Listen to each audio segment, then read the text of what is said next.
Okay, well, welcome to this month's webinar. I I want to apologize. It's been a couple months since about a month and a half since I got the last one out. Unbelievably busy, and the reason that I wanted to get something out is I'm trying to do kind of a three-part uh, webinar where we break it down into more manageable parts. But ultimately, what I'm trying to show you is kind of why are we in an economic funk.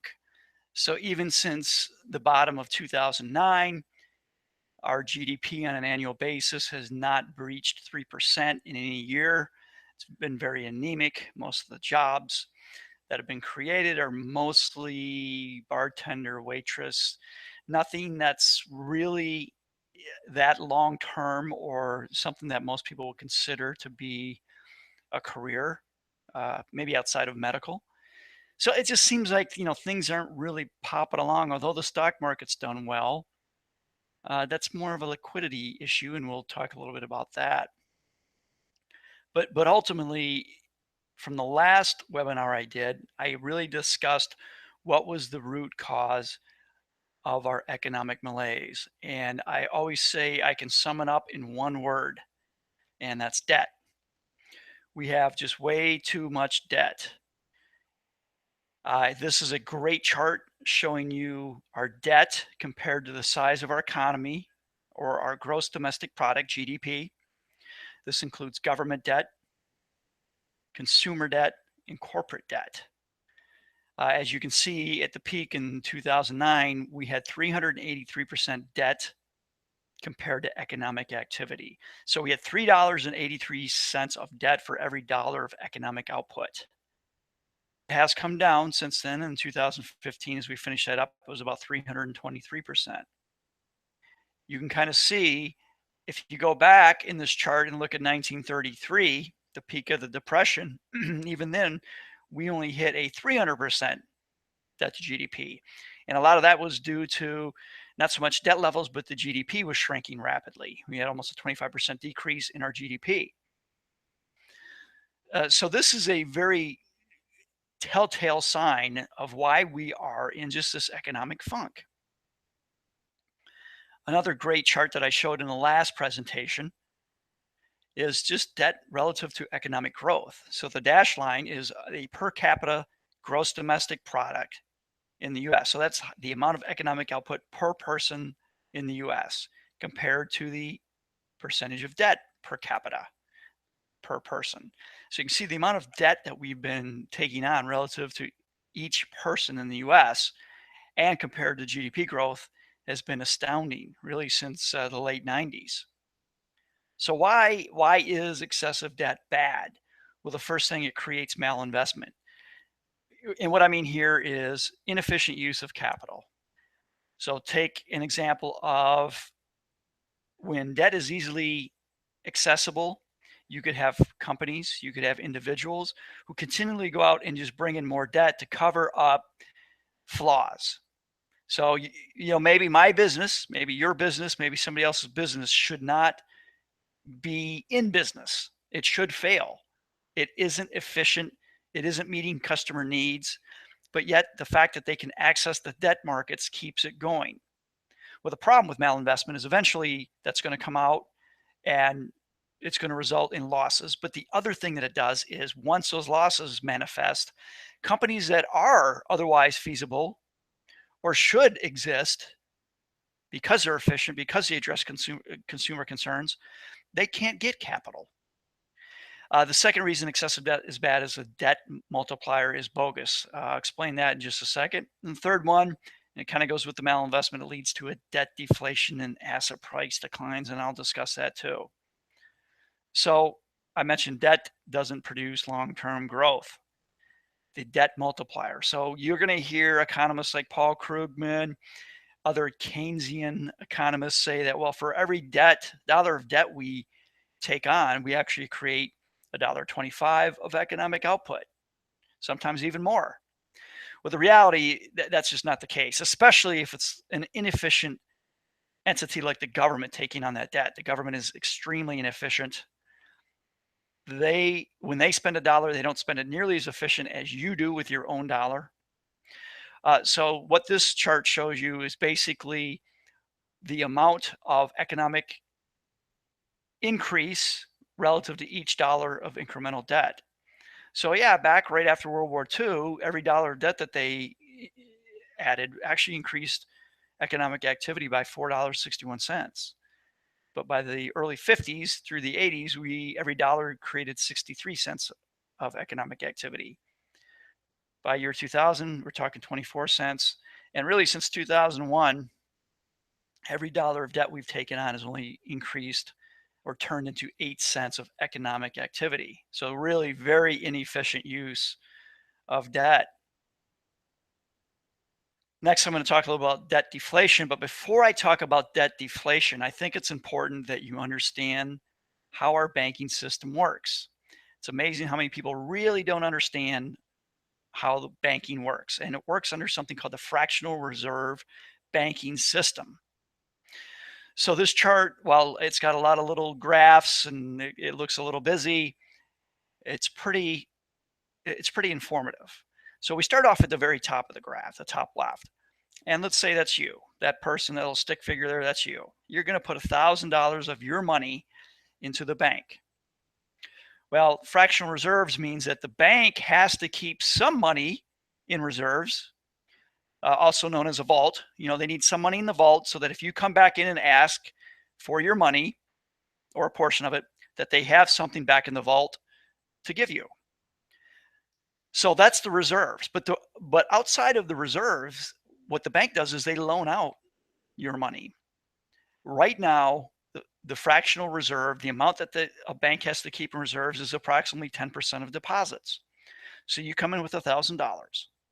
The bank's going to put $100 back in the vault, and they're going to take $900 and they're going to loan that out. So they're going to loan it to a business, they're going to loan it for a mortgage, they're going to loan it for, a multitude of things.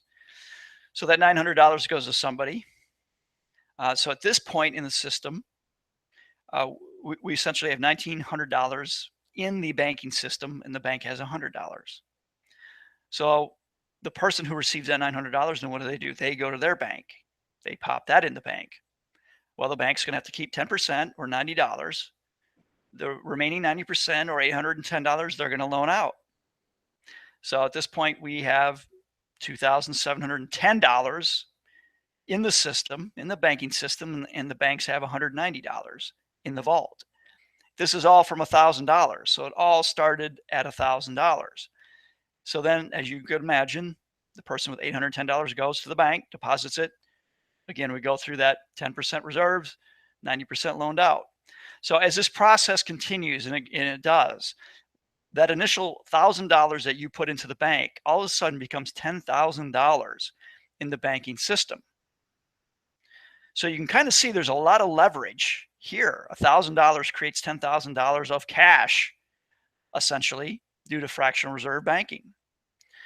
So the reason that excessive debt is bad is what happens is you end up in a debt deflationary environment. So here again, if we keep interest rates too low, artificially low, what that does to the individual is it disincentivizes savings and incentivizes debt. So if you're only going to get, like you do today in a bank, if you're going to get less than 1%, why save? Yeah, what's the purpose? Really, what you're going to look at is, hey, maybe I'll just take out a car loan. I can get a car loan at 1.9%. That's ridiculous. I'm just going to do that. So what you end up having is people going to the debt markets rather than saving. In an ideal world, what you have is the savings is what fuels debt. And the two almost have to be pretty equal. So if I put my money as savings and you want to take debt, my savings fund your debt. And what happens is if there's too much savings, then interest rates come down. If there's not enough savings, then interest rates go up. So the savings rate in a normal, healthy, free market economy is going to set interest rates. It's going to put things out there to ensure there's not too much debt or too little debt. With the system I'm going to show you, that's not the case. So anyway, getting back to the point, In a debt deflationary environment, you're going to have too few people saving and too many people taking debt. So what are they going to do with this debt? Well, I already mentioned buying a car, but there's other assets that they're going to buy: a home. They may start a small business. They might buy stocks. They might buy bonds. Well, eventually this cycle continues to go. The debt level continues to climb, and eventually the debt gets harder to get, either because interest rates go up or just the level of debt gets so high that you really can't handle much more debt. The debt payments essentially become unmanageable. Well, once debt payments become unmanageable, then you really have no good options. The first thing you can do as an individual is you cut spending. So if the credit card bill gets too big, well, guess what? You got to cut your spending. Because remember, debt is nothing more than taking future consumption and pulling it into the present day. So you got to cut spending. You already spent that money on the car. You can't afford anything else. We got to cut spending. The other thing you do is you start to sell assets. So all these assets you've been purchasing with this debt, all of a sudden you're going to have to sell that to pay your debt. So the car, the stocks, the bonds, maybe your business, maybe your home. The third option is you just default on the debt. You just can't pay it. So as you can tell, all three of these options aren't good. And when you have this happen on an aggregate level for the economy, it's not good. So what you end up having is assets continue to drop in value as people start selling to cover their debt payments. And it's a vicious cycle. And as you can remember from the fractional reserve example, we have a lot of leverage in banking as it is. So if we ever get to this point where things start to deleverage, well, that 10-to-1 ratio, remember the 1,000 you put in became 10,000. If that reverses, you've got a big issue on your hands. Now, if you think that maybe this is just something that's going on in America, we are very US centric as investors, but the reality is this is happening worldwide. When you look out there, you're going to see that the debt relative to the gross domestic product worldwide is over 300%. So we have a debt crisis worldwide, not just in the US. So what I'm going to propose here is, a lot of people will say, I've got my tinfoil hat on, I'm a government conspiracy guy, but I blame the Federal Reserve System for the situation we're in. I believe that the Federal Reserve is just not needed. It really isn't. As I mentioned before, interest rates can be set from the amount of savings. It dictates what the rates are for debt. There's a natural tendency for free markets to function that way. The Federal Reserve distorts that. And when they distort that, usually what we end up having is a crisis and we have excessive debt. But let's talk a little bit about the Federal Reserve System, because as I mentioned, most people don't understand how banking works. Well, they certainly don't understand the Federal Reserve System. In fact, it was Henry Ford that said, if the average American understood how the banking sector worked, there'd be a revolution by the morning. So, I'm not being conspiratorial here. I'm going to show you why I think that this is the case. So basically, there's really three sections to the Federal Reserve System. The Board of Governors, they're kind of the top guys. They're the guys that are meeting. Janet Yellen leads them right now. They get a lot of the press. And the goal for the Federal Reserve System is to control the monetary policy. Congress has given them a dual mandate of having full employment and stable prices. Many people say those are contradictory, but that's what their mandate is. The Federal Reserve regulates their member banks. And the other big thing that they're supposed to do is contain systemic risk in the banking system. So you have the Board of Governors at the top, and then around the country, you have 12 regional banks. You may have heard of, the bank of the Federal Reserve Bank of New York. All these regions have their own central bank, if you will. And then, of course, you have member banks. So within each region, if your bank is part of that region, then, for instance, Bank of America, which is headquartered in North Carolina, in Charlotte, their Federal Reserve regional bank is in Richmond. So all of these banks within your area, living area, belong to their regional bank. So that's kind of the structure.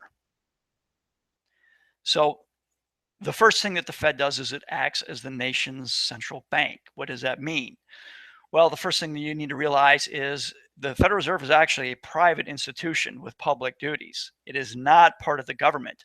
despite the word federal in it. Many people think it's a government entity. It is not.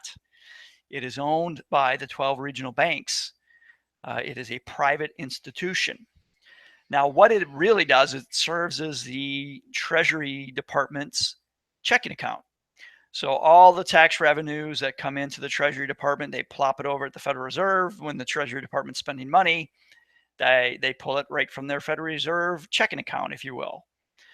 Some other things that the central bank does, it clears all your checks. So when you write a check, it's going to go to your local regional Federal Reserve Bank to be cleared. They also issue our currency. Pull out your dollar bill and look, it does not say anything with the Department of Treasury. It says it's a Federal Reserve note. So the Federal Reserve is in control of our currency. What happens is the mint prints the money and sells it to the Federal Reserve, and then the Federal Reserve manages that. Now, even though it is a private institution, they do pay their profits to the Treasury Department after they take a nice 6% dividend and give that to the member banks. So the regional banks get that 6% dividend. But make no mistake that this thing is being run by private banks. Okay, private banks have control of our money supply. Private banks are determining how our money supply functions. It is not a government entity. The second thing that the Fed does that most people might know is their federal funds rate. This is probably their most important function. Anytime you hear them talking about the Fed, they're usually talking about what's the Fed going to do with their interest rates. They're going to increase them. They're going to cut them. Well, they're talking about the federal funds rate. And what the federal funds rate is, it's the interest rate at which a depository institution lends funds maintained at the Federal Reserve to another depository institution. So basically, it's banks loaning to banks. And let me give you a quick example of that. Remember a little bit earlier, I said that you have to have 10% in reserves at the bank. So you give them $1,000, they got to put $100 in the vault, if you will. So if they fall below 10%, they have to get back up to that 10%. And the way they usually do that is by borrowing from other banks. So let's say Bank A has 15% reserves. It's kind of a conservative bank. They've got a little more in reserves. They're not loaning as much out. And Bank B only has 5% in reserves. So Bank A is going to loan Bank B enough to give them the mandatory 10% in reserves. And then Bank B is going to pay interest to Bank A at the federal funds rate. Now, right now, the federal funds rate is a paltry 0.5%. It's just amazing how there's so much press talking about the Fed raising rates when they're already at almost 0%. They just recently, at the end of last year, went from 0.25 to 0.5.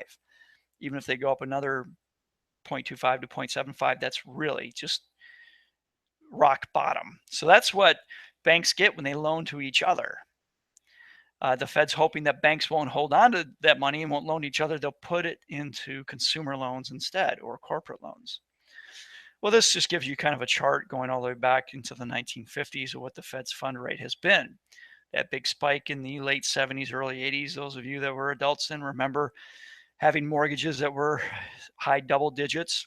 It's because Paul Volcker, the head of the Fed at the time, there was massive inflation, so he increased the federal funds rate drastically. And essentially what that did is it reduced the amount of money in the economy. Go back to that fractional reserve. If anything happens to where banks aren't lending out as much, they end up keeping higher reserve amounts because it doesn't make sense to loan it out. Well, you have money coming out of the system. So that kind of killed the inflation rate. But historically, if you look at it, the Federal Reserve keeps the Fed's fund rate well below core inflation rate. And that's just not a good thing. That means we're going to end up with too much debt. If we didn't have the Federal Reserve, and this is the case I'm making here, then what would happen is the free market would set the rates that banks would lend to each other. The federal funds rate would just become a natural function of the banks. The banks would look at certain things like, well, what's the underlying credit of the bank I'm loaning to? What's their size? What's their ability to pay? But the other thing that they're going to look at is what's inflation? They're going to want to make sure that whatever they loan out, they're not going to lose money relative to what inflation is. So it might result in higher rates and it might result in less debt, but it's certainly going to keep a debt deflationary environment from happening. And the Fed has consistently kept the core rate that they control, the federal funds rate, below inflation. And the problem is a lot of the other interest rates are tied to what the Federal Reserve does. So eventually, the 10-year Treasury rate, mortgage rates, everything in its from corporate to junk bonds, everything is in a way tied to what the Federal Reserve does. So if the Federal Reserve keeps rates artificially low, we're going to end up with excessive debt.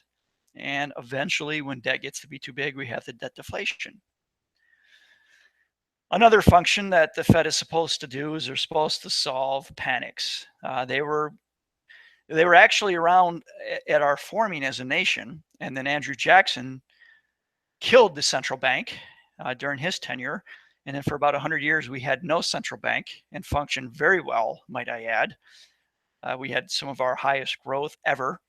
But then, there were banking panics. We had banking runs. So what ended up happening was in 1913, they came back and started the Federal Reserve. So the reason they did it is that we had a big banking crisis in 1907, and the banks didn't like this because these big bankers were losing money. So they wanted something to back them up in case things got bad. So the first thing that happens is you have the bank sets the reserve requirements. So remember, right now that's at 10%, but the bank can say, the central bank or the Fed in this case can say, well, let's make it 15% or let's make it 20%. That means they have to put more money in the vault and lend out less. So that kind of makes sure that the banks are pretty solvent. The other thing that they really do, and this is the big area that they function, is the lender of last resort. So if banks can't get money, if they're in a crunch, they go to what's called the discount window, and they borrow from the Fed. Now, what I always like to say is all these people who support the Fed say the Fed helps with panics, and they create a more stable banking system. But we've had the two worst banking crises ever in our nation's history happen under the Fed's watch: the Great Depression and, of course, 2008. So I really don't think that the Federal Reserve is worthy of solving panics. And this is the balance sheet of the Fed after the 2008 debacle. So this chart, it's hard to see things from it, but usually what would happen is if a bank needed to go to the Federal Reserve to borrow, they have to bring in some assets as collateral, and usually that's going to be treasuries. For about 30 years, the Federal Reserve had about 800 billion in their balance sheet, and it was all treasuries, or almost all treasuries, I should say. But what happened was in 2008, we had the crisis, and then the Fed basically expanded their balance sheet to now it's over $4 trillion. And a lot of the collateral they're taking is all the crap that was basically worthless, or at least, I guess you could say, maybe lost half its value or 3/4 of its value. They came with these mortgage-backed securities and all of these other investments and use that as collateral. And what the Fed did, if they came with a mortgage-backed security, if a bank did, and let's say it's really only worth about 25 cents on the dollar, the Fed would say, oh, it's worth $1, and give them that much money. So the Fed has a lot of bad assets on their balance sheet. So the other thing that the Fed essentially did that was completely horrible, and another reason probably not to have it, is it repealed Glass-Steagall. Now, Glass-Steagall, you may have heard about that, but it came about after the Depression when 1 of 5 banks failed due to excessive speculation. Well, what Glass-Steagall did is it separated depository banks from investment banks. So depository bank is what you're probably using most of the time. You take your bank, you put it in a local bank. They're going to hold it. They give you a checking account, things like that. That's a typical depository bank.